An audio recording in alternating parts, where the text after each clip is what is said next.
The afternoon of October 10th, 1928, was an ordinary one on Avenue A in Manhattan. The air was crisp with the promise of autumn. Men in fedoras walked past pushcarts and tenements, their faces set in the familiar patterns of daily life. But on that street, history was about to turn on the pull of a trigger. Salvatore D'Aquila, the powerful and feared boss of bosses, was walking near his home. He was the undisputed king of the Sicilian underworld in New York, a man whose word was law. He had ruled for nearly 2 decades, a patriarch from the old country who commanded respect and terror in equal measure. His authority was absolute, his reach seemingly endless. Suddenly, the ordinary afternoon was shattered by the sharp crack of gunfire. 2 cars, dark and menacing, had screeched to a halt. Men spilled out, their faces grim, their hands holding pistols.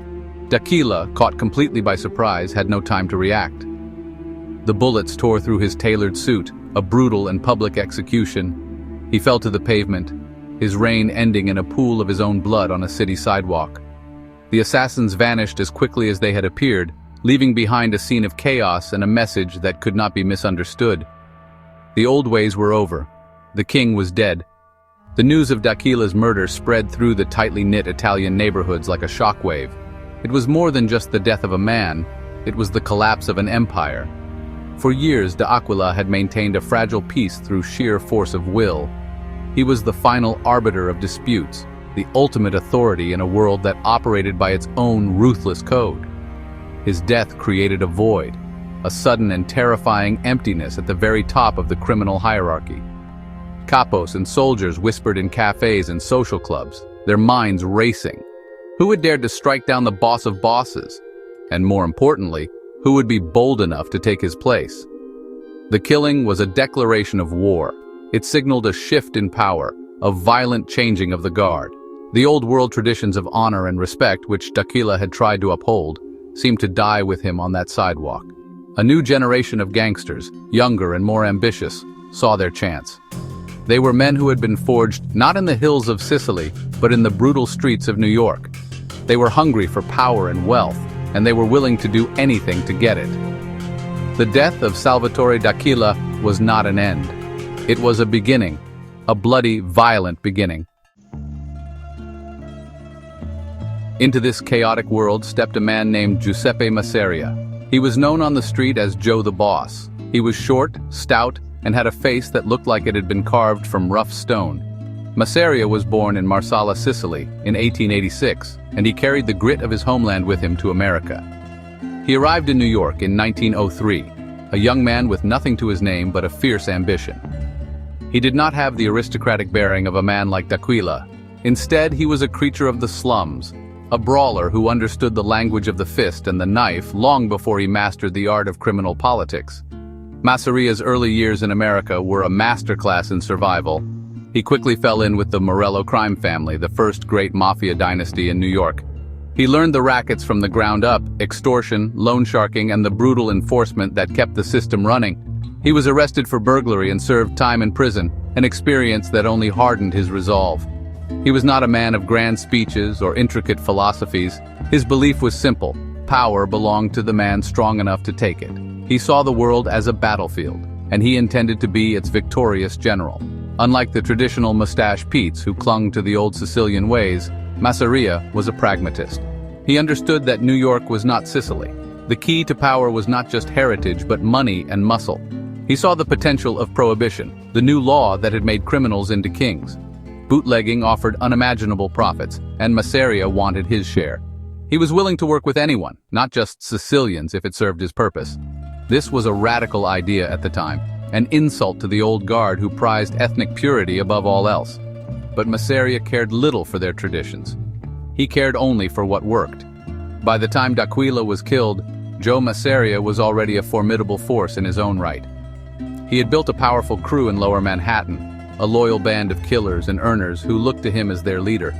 He was known for his ruthlessness, but also for a certain crude charm. He was a man who enjoyed the simple pleasures of life: a good meal, a fine cigar, the feel of cash in his pocket. He was underestimated by his rivals, who saw him as little more than a brutish thug. It was a mistake they would come to regret. Joe the Boss was a thug, but he was a cunning one, and he was ready to make his move. The death of Salvatore D'Aquila did not just remove a leader, it shattered the very structure of the New York Mafia. D'Aquila had been the connecting tissue, the central figure holding together a loose confederation of powerful and often warring gangs. He settled disputes over territory, mediated conflicts, and approved or vetoed major criminal enterprises. His authority, backed by a reputation for swift and lethal retribution, was the glue of the underworld. With him gone, that glue dissolved overnight. The organization he had built, known as the Unione Siciliana, began to fracture. Suddenly, every ambitious capo and gang leader saw an opportunity. The throne was empty, and there was no clear line of succession.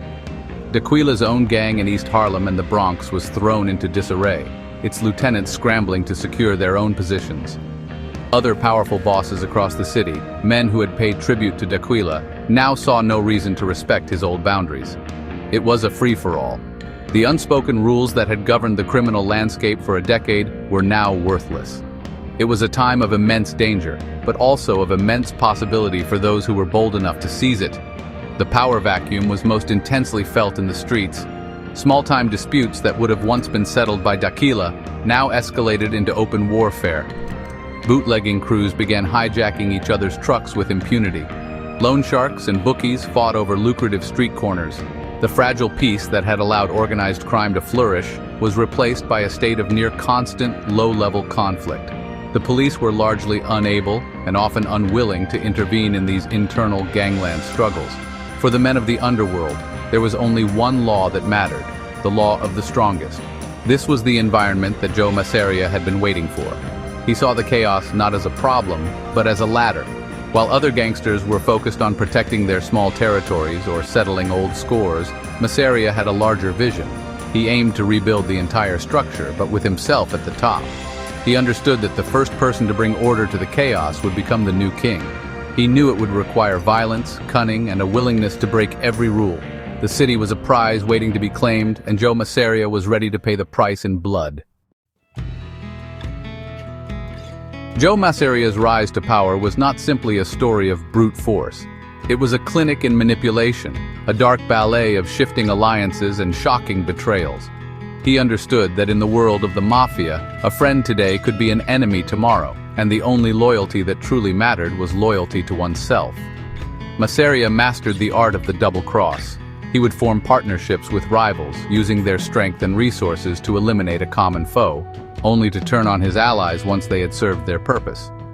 He promised power and wealth to those who would join him, and he delivered just enough to keep them on his side, but never enough to make them a threat. One of his earliest and most important maneuvers was his relationship with Giuseppe Peter Morello, the original boss of bosses, who had been sidelined by D'Aquila. Morello was old and his power had faded, but his name still carried weight.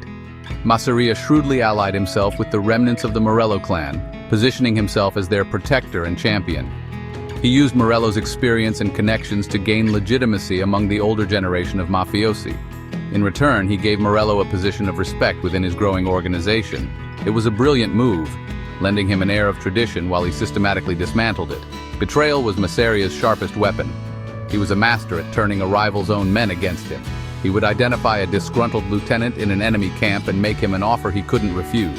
Help overthrow your boss, and you will take his place under my authority. This tactic sowed paranoia and distrust throughout the New York underworld. Bosses began to look at their most trusted soldiers with suspicion. No one knew who might be secretly on Masseria's payroll. One of the most significant examples was his campaign against Umberto Valenti, a fearsome gunman who stood in his way. Masseria methodically eliminated Valenti's allies, isolating him until he was vulnerable. The most famous story of his cunning came during a war with Valenti. Legend has it that Masseria, cornered in a restaurant, feigned surrender. He offered to meet Valenti to negotiate peace. When Valenti arrived for the meeting, he walked directly into an ambush set by Masseria's gunmen. Valenti was shot down in the street, his death sending a clear message to all of Masseria's rivals. Joe the Boss was not a man to be trifled with. He did not play by the established rules of honor. He wrote his own rules, and they were written in the blood of those who dared to oppose him.